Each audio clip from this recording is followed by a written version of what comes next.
यह जो कई बार तुम सबको मेरे अंदर बड़बोलापन दिखता था, वह व्यवस्था के प्रति मेरे आक्रोश की अभिव्यक्ति भी हो सकती है। यह कहाँ देखा तुम लोगों ने? तुम देखते भी तो कैसे? तुम तो अपनी आंखों से भी वही देखते आए हो जो तथाकथित तुम्हारे देवता तुम्हें दिखाते आए हैं। तुम तो जन्म जन्मांतर से मानो जागती आंखों में सम्मोहित और निस्तेज पड़े हो। आपको तो वही दिखता है ना जो आपको दिखाया जाता है। जिसे व्यवस्था ने विद्रोही करार दिया, आप तो उसके एक ऐसे निरे भक्त हैं कि आपको कुछ वह विद्रोही के अलावा और कुछ कैसे दिख सकता है।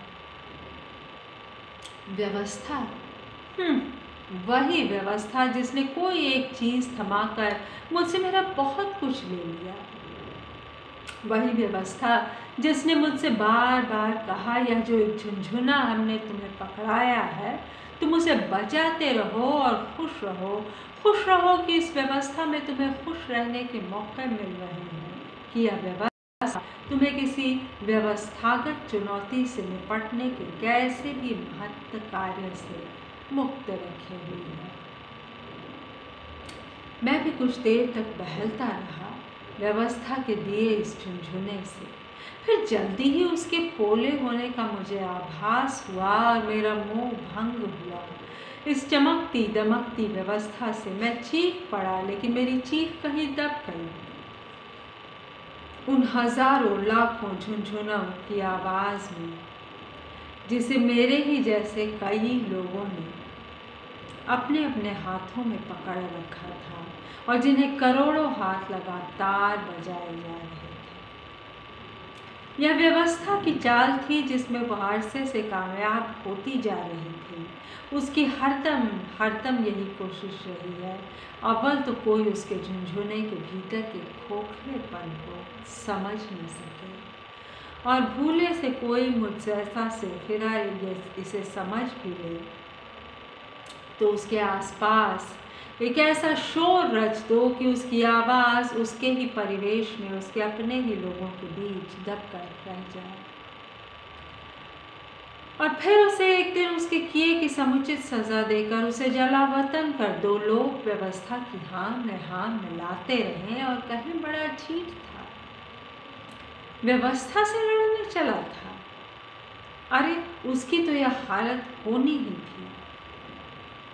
मौके की नज़ाकत समझे बगैर कहीं भी शुरू हो जाता था। जाने क्या खाता था।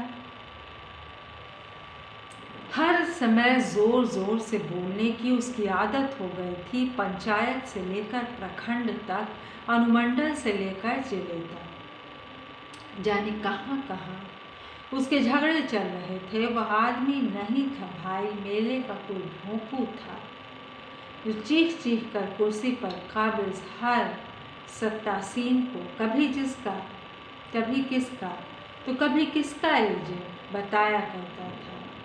बड़ा शोर करता था वह आदमी, जाने कहाँ से भेज दिया खबरें इकट्ठा था और उन्हें पर्चे में आकर्षक अंदाज में लिख लिख कर बांटा करता।